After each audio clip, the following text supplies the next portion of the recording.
Jadi harus ada amar ma'ruf. Sekarang ini kan sedikit saja keselio, diviralkan kamu macam-macam saja, nanti dipoto-foto saya, omongan saya ini kemudian dipotong-potong. Polisi ditangkap, gimana? Ketika anak-anakku itu sudah memantapkan diri untuk masuk di Muhammadiyah, maka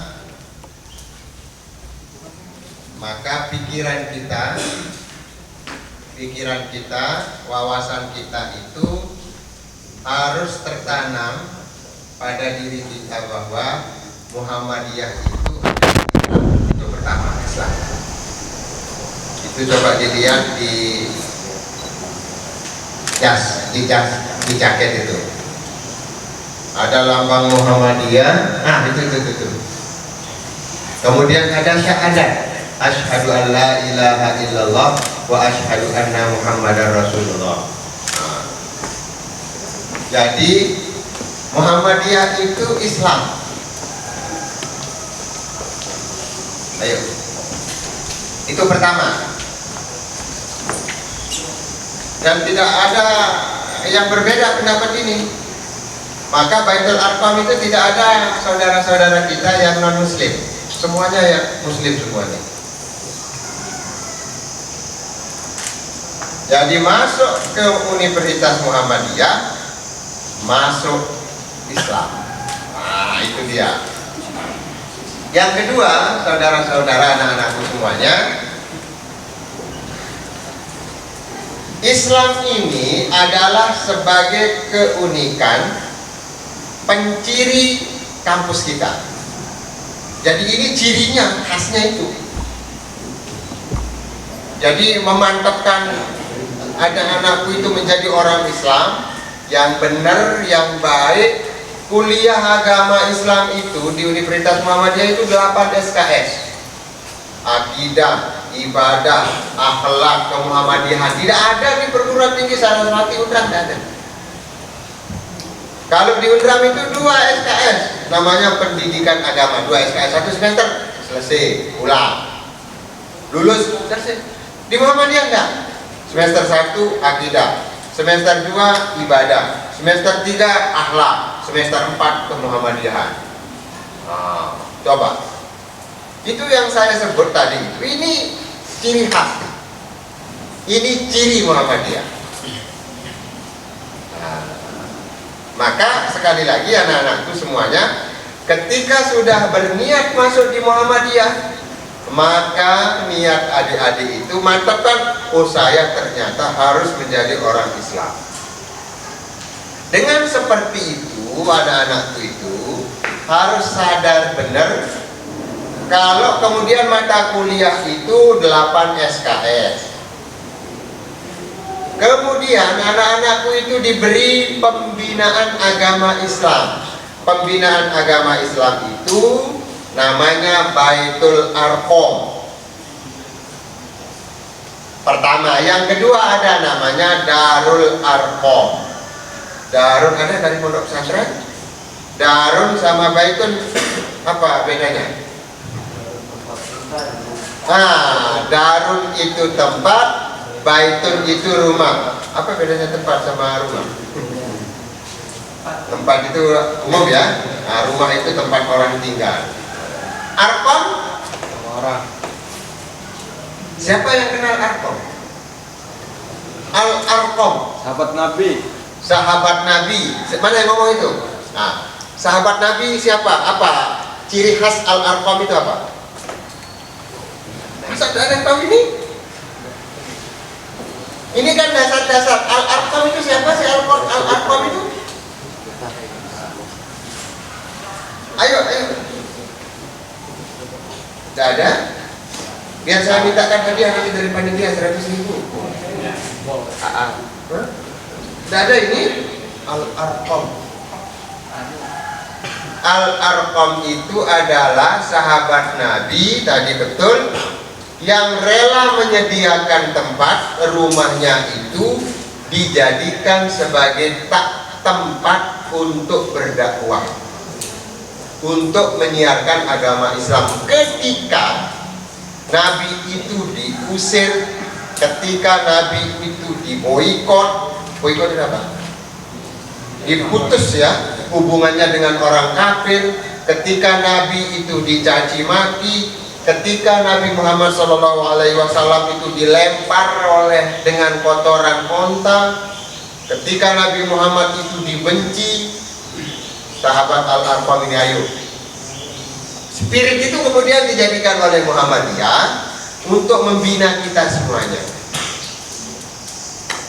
Jadi Darul Arqam ini, Baitul Arqam ini adalah tempat kaderisasi kita. Bagaimana kita menjadi Islam yang sebenar-benar. Nggak usah takut-takut menjadi orang Islam itu. Pernah dengar al-Islamu ya'lu wa la yu'la alaih? Pernah dengar nama Syekh Sakib Arslan? Dia menulis buku itu begini. Limadza ta'akhkharal muslimuna wa taqaddama ghairuhu. Ada yang bisa terjemah? Limadza ta'akhkharal muslimun. Nah, terlambat. Kita terjemah agak modern, terlambat itu mundur. Nah, gitu ya.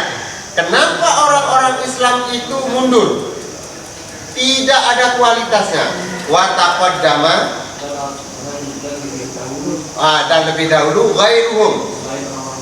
Lebih dahulu itu maju. Kenapa orang-orang Islam ini terlambat, mundur, dan maju orang-orang selain Islam? Pak, perhatikan saya semuanya. Gak usah ngomong. Nanti kamu bisa, saya nggak pernah cek dia di Google, tapi ada lah. Kenapa orang-orang Islam itu mundur, tetapi orang-orang non-Muslim itu maju?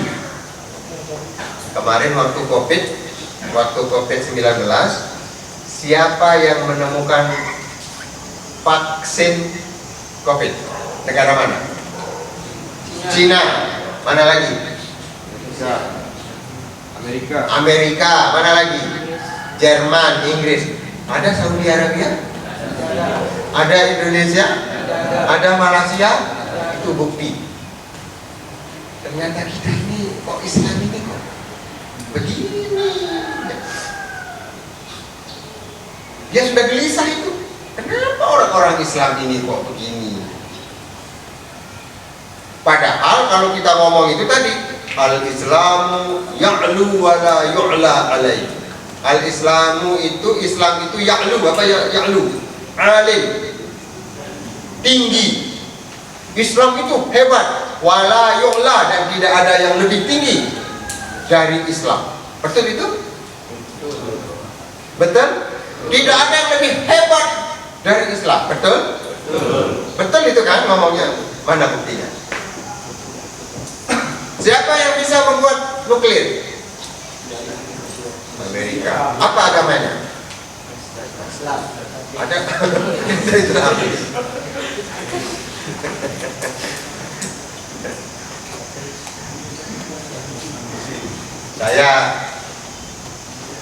Saya diceritakan ya, saya belum pernah ke Singapura.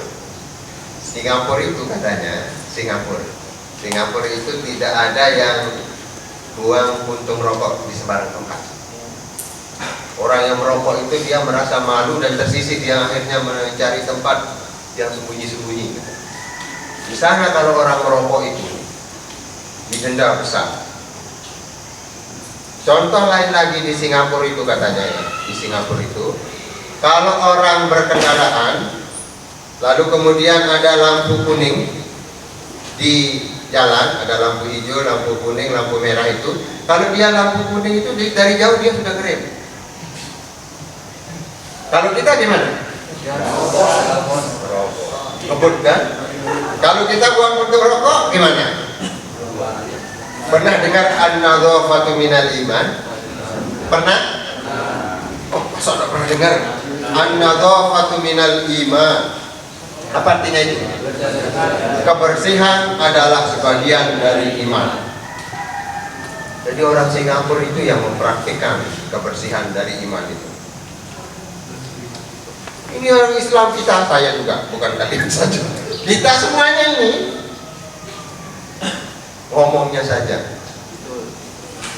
Islam hebat, iya betul hebat, tapi mana bukti hebat? Jadi kalau misalnya teman-teman kita yang non-muslim lihat kita, kemudian mereka bisa tertarik, itu apa yang lihat menarik dari kita itu? Misalnya gagah kayak ini, pinter, sehat, kemudian tepat waktu, diundang untuk Baitul Arqam, segera orang-orang Islam ini 300, baru 25 kalau dikasih misalnya pendidikan rajin, serius, main musiknya hebat, main gitarnya hebat. Tetapi kalau dilihat orang Islam yang cowok-cowoknya apa ya, dekil-dekil, belum mandi, sudah disuruh belajar malas, suruh Baitul Arqam, sudah dikasih sarapan gratis lagi, gratis kan? Padahal di kos itu kok kamu itu kan beli, dibina untuk memantapkan ajaran agama. Dari kalau teman-teman yang non muslim itu, ini hebatnya orang Islam ini gimana ya? Bingung juga mereka. Bagaimana mereka mau masuk Islam? Kan begitu jadinya kan? Apa kata Syekh Syakib Arslan? Anak-anakku coba lihat.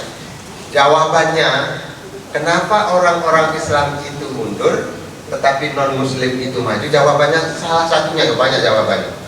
Karena orang Islam itu meninggalkan Al-Quran dan hadis. Kenapa orang non-muslim itu maju? Karena meninggalkan kitab sucinya. Sama-sama meninggalkan kitab suci. Sama-sama meninggalkan kitab suci. Kalau orang Islam itu meninggalkan kitab suci, hancur. Kalau teman non-muslim itu meninggalkan kitab suci, dia maju. Mana contohnya? Di dalam Quran itu tidak ada surat salat. Malah di dalam Al-Quran itu ada namanya surat Al-Ma'idah. Apa artinya Al-Ma'idah? Hidangan. Kalau tidak ada surat salat, kok malah namanya Al-Ma'idah? Suratul Hadid, surat Al-Hadid. Apa artinya Al-Hadid? Apa anda? Besi. Ada di dalam kitab suci. Surat itu namanya surat besi. Pernah kamu bayangkan kan? Jangan disangka bahwa Quran yang kita baca, kita dengar bertalu-talu tiap hari itu, jangan disangka bahwa itu isinya Quran dalam isinya sholat saja, tetapi isinya besi. Ternyata Quran itu bicara tentang besi. Besi. Apalagi surat An-Naml. Apa An-Naml? Semut. Surat semut. Kok kitab suci bicara tentang semut? An-Nahl, lebah. Al-Ankabut, laba-laba. Coba nanti cek Quran. Anda tidak pernah lihat Quran ini juga kamu ini. Wajah-wajah ini wajah-wajah enggak gemar lihat Quran ini. Cuma ini saja. Ini sudah buktinya bahwa ini tidak akan maju nanti kalau Qurannya itu sudah pernah dicek. Baca itu makanya. Tadi itu apa? Di dalam Quran itu orang Singapura tadi, wala tulqu bi aidikum ila tahluka, kata Quran itu. Ada yang bisa terjemah? Nah, ini kan. Janganlah kalian itu mencampakkan dirimu ke jurang kebinasaan. Itu disuruh hati-hati, jangan sampai binasa. Kalau kamu sudah ada lampu kuning, hati-hati, jangan ngebut. Orang yang ngebut itu di lampu kuning itu sudah mau merusak diri sendiri, mencampakkan dirinya ke jurang kebinasaan. Itu maksudnya. Tapi kita tidak pernah amalkan itu. Sudah tahu begitu yo ngebut. Rokok di mana-mana tidak ada teori rokok itu sehat. Sampai dikasih fotonya, tenggorokannya ini sampai bolong-bolong gitu kan. Itu yang punya pabrik rokok itu heran juga. Sudah dibuat begitu rupa, katanya tetap saja digemari rokok itu katanya. Terus dia ditanya, ngerokok enggak? orang-orang yang merokok itu kan tidak bisa baca tulis katanya. Kenapa ya sudah kita tampilkan di sana, sudah kita cantumkan merokok dapat membahayakan kesehatan, bahkan bisa memunculkan impotensi. Tahu impotensi? Tahu impoten? Tahu ya? Masa tak tahu impoten? Itu yang di bawah itu kayak huruf wau. Tahu huruf wau? Ini saja itu kan. Nah, kalau bisa sehat itu maka wah kayak huruf alif yang listrik gitu kan. Oke, jadi begitu orang Islam itu. Jadi jangan seperti itu. Maka anak-anakku, rokok itu sudah tidak ada teorinya yang mengatakan itu rokok, apalagi ganja, adalah apalagi nyabu, ada apalagi mabuk-mabukan, apa? Menjelot. Oh, main selot. Main selot. Oh iya, saya juga. Ya, anak-anak muda sekarang juga main selot itu. Di mana-mana tidak ada teorinya orang kaya itu main selot. Makanya tidak dibuka. Tidak ada. Bandar yang kaya. Coba, kalau kita menjadi kaya gara-gara main slot, Muhammadiyah yang pertama kali mendirikan fakultas ekonomi jurusan main slot. Tapi kan tidak itu Muhammadiyah. Yang dibangun itu apa? Fakultas ekonomi, jurusan akuntansi, jurusan bisnis, jurusan manajemen. Karena apa? Manajemen, akuntansi itu menghitung, manajemen itu bagaimana caranya mengatur pasar, berkeringat itu. Main slot itu hanya begini-gini saja kan? Ada yang kaya main slot di sini? Atau tidak ada yang main slot? Alhamdulillah. Itu hanya bandar yang kaya, sudah tahu begitu masih aja ketipu kalian itu. Kok tidak sadar-sadar itu? Bandar saja yang kaya itu, kalian kemana itu? Jadi jangan itu anak-anak. Itu hanya merendahkan diri kita. Sama juga mau mengobati penyakit ke dukun. Ke dukun. Mungkin kalau itu bisa, sama Muhammadiyah akan membangun fakultas ilmu kesehatan jurusan perkebunan. Tapi tidak ada jurusannya apa? Farmasi. Farmasi itu apa? Obat-obatan. Oh ini dia gatel, obatnya ini. Oh ini dia flu, obatnya paracetamol. Oh itu jelas itu. Tidak ada jurusan perdukunan. Ada tukar rupiah? Ada rupiah? Rupiah itu kalau misalnya ada orang kesurupan dibacakan ayat Al-Quran. Ada? Muhammadiyah juga tidak populer itu. Bukan berarti tidak boleh, tidak populer. Kalau misalnya itu bisa, betul-betul bisa, dibuat juga fakultas di sini. Jurusannya jurusan rupiah. Jadi nanti orang-orang non-muslim itu lihat hebat orang Islam ya, baca-baca obat tamin saja sudah bisa gitu menyembuhkan penyakit. Hebat ya orang Islam hanya baca rupiah, baca Quran saja kankernya hilang. Oh sudah tutup rumah sakit itu. Yang laku apa? Yaitu orang-orang rupiah. Apa maksud saya bercerita seperti ini anak-anakku? Jadi Muhammadiyah ini mengajarkan kepada anak-anakku itu semuanya adalah bagaimana memahami, mempraktikkan ajaran agama Islam. Itu yang pertama. Yang kedua, konsekuensi implikasinya adalah anak-anakku itu karena sudah masuk di Muhammadiyah, maka anak-anakku itu kalau menyebut Muhammadiyah membawa nama besar Islam, nama baik Islam. Kalau melakukan perbuatan-perbuatan tercela, apalagi kriminal, apalagi pidana, apalagi terorisme, Muhammadiyah dari mana itu? Dari Universitas Muhammadiyah Mataram. Itu secara langsung menciderai nama Islam. Islam yang jelek itu. Dulu kita pernah kirim anak-anak KKN, mahasiswa KKN itu di KNU. Saya minta maaf, saya tidak nyebut tempatnya. Ada di beberapa tempat di KNU, tapi dulu sekarang wallahu alam, tidak tahu saya. itu biasa kalau misalnya minum tuak yang memabukkan. Saya nggak tahu, ada yang dari KLU? Masih ada tempat-tempat itu? Anda? Masih? Oh masih ya. Nggak usah kita sebut ya. Tidak untuk menjelek-jelekan atau apa ya, tetapi ini sebagai refleksi kita ya. Itu ada di sana. Datang mahasiswa Muhammadiyah KKN, bawa jaket itu. Jaket itu tulisannya Muhammadiyah, asyhadu an la ilaha illallah wa asyhadu anna Muhammadar Rasulullah. Datang ke sana lihat orang mabuk-mabukan, ikut dia guna. Ayo kita sudah gotong royong ikut juga beli minuman. Sudah kita panggil, kita pecat dia. Tidak ada itu di dalam agama itu. Ada juga, tapi ini kasusnya di Jawa, di Yogyakarta tempat saya sekolah dulu, kuliah dulu. Ada namanya zina Islami. Zina Islami. Ini kan nauzubillah, zina syar'i. Zina syar'i. Jadi sebelum berzina itu membaca bismillah dulu. Apalagi membaca 2 kalimat syahadah. Nanti setelah itu istighfar. Tidak seperti itu.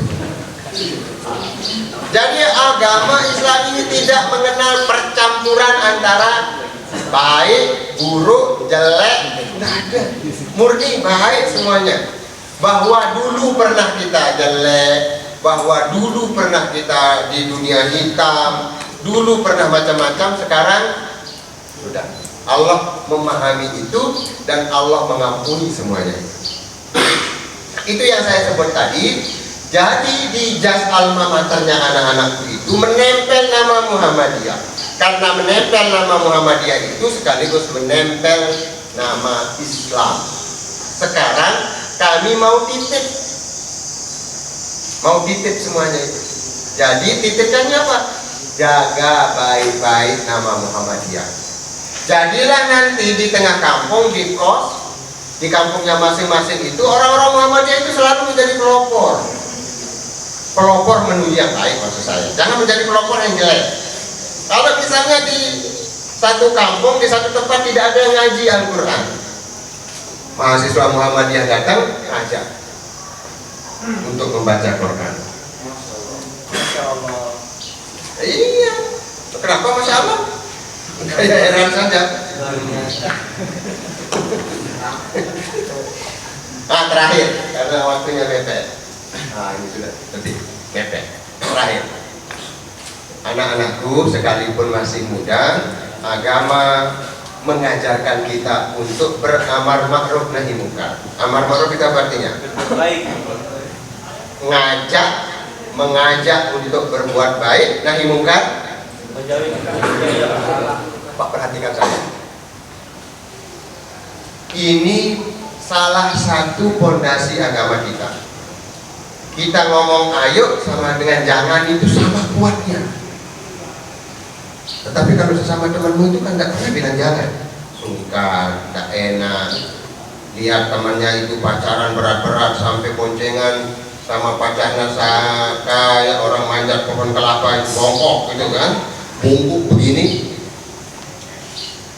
Berani kamu ngomong jangan begitu, jaga akhlak? Berani? Seharusnya diingatkan. Ya jangan terlalu lah.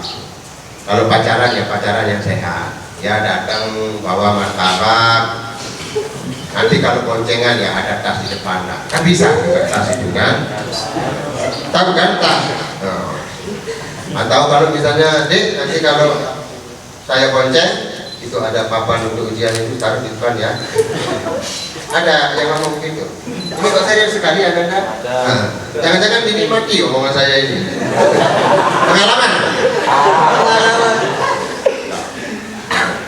Jadi kita naikkan lagi contohnya. Narkoba itu merusak. Nikmatnya tidak sebanding dengan kesengsaraannya. Enaknya itu tidak sebanding dengan kesusahannya. Yakin saja. Saya punya banyak teman nyoba awalnya, kemudian jadi ketagihan, sekarang tidak bisa dia keluar dari lilitan narkoba. Udah, cepat-cepat bertaubat. Siapa yang pertama kali mengingatkan itu? Teman sebaya. Sudahlah, itu bukti bahwa kita itu peduli sesama teman. Itu sebabnya tadi anak-anakku itu, sekalipun sesama teman harus berani ngomong. Jangan tidak pernah ngomong. Tidak boleh kemudian kamu sudah dia kita tidak ada dalam agama itu. Tidak ada dalam agama itu. Dia kita tidak. Jadi kalau di dalam Al-Quran itu, di dalam hadis itu, al-mu'minu yashuddu ba'duhum ba'dah. Orang Islam itu menguatkan sebagiannya dengan sebagian yang lain. Orang Islam itu menolong sebagiannya yang lain. Menolong itu apa? Menolong itu bilang jangan. Jadi harus ada amar ma'ruf. Sekarang ini kan sedikit saja keselio, diviralkan kamu macam-macam saja, nanti di foto-foto saya, omongan saya ini kemudian dipotong-potong. Dan polisi ditangkap, gimana? Sudah, berarti kita harus berhati-hati sudah sekarang. Di zaman sekarang ini memang luar biasa. Yang awalnya sebenarnya baik atau niatnya baik, tetapi bisa dipelintir-pelintir. Ya itulah resikonya menjadi penceramah, itulah resikonya jadi dosen, jadi dai, ceramah di mana-mana. Saya makanya sekarang itu anak-anakku kalau ngomong itu berusaha harus menulis. Nanti kalau mencontoh kayak tadi itu kemana-mana, jangan, supaya tidak jadi masalah. Dan kalau masalah juga ya istri saya juga nanti yang nangis sama anak kan, bukan itu keluarga besar kan, itu kan. Tahu-tahu mana apa gitu. Udah diambil sama polisi ya Pak, repot. Jadi begitu anak-anakku ya, paham semuanya ya. Sekarang masih ada waktu 5 menit. Ada yang mau bertanya? Tidak ada, bagus. Ini tidak ada, bagus. Ya sudahlah, tidak ada yang bertanya.